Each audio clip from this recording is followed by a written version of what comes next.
নমস্কার। আমার আজকের নিবেদন কবি অরুণ কুমার মান্নার লেখা কবিতা বন্দে মাতরম।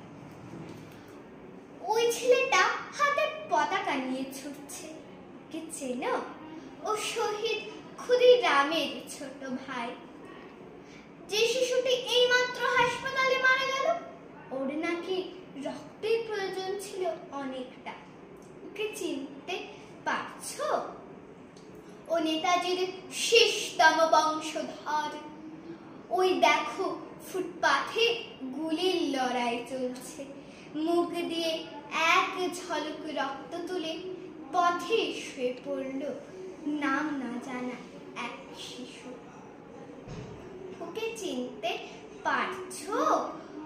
ও মহাত্মা গান্ধীর জীবিত আত্মা। ওই শিশুটাকে ভালো করে দেখো, কিভাবে প্রতিবাদ করতে হয় সব জানে, তবু পটাশিয়াম সায়ানাইড ওর জিভে। কেউ ওর শরীর স্পর্শ করবে না কোনোদিন। কি চিনতে পারলে? বিনয় বাদল দীনেশকে মনে আছে?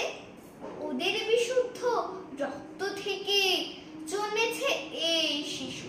ওর হাতে জাতীয় পতাকা তুলে দাও, ও অন্তত একবার বলে যাক বন্দে মাতরম।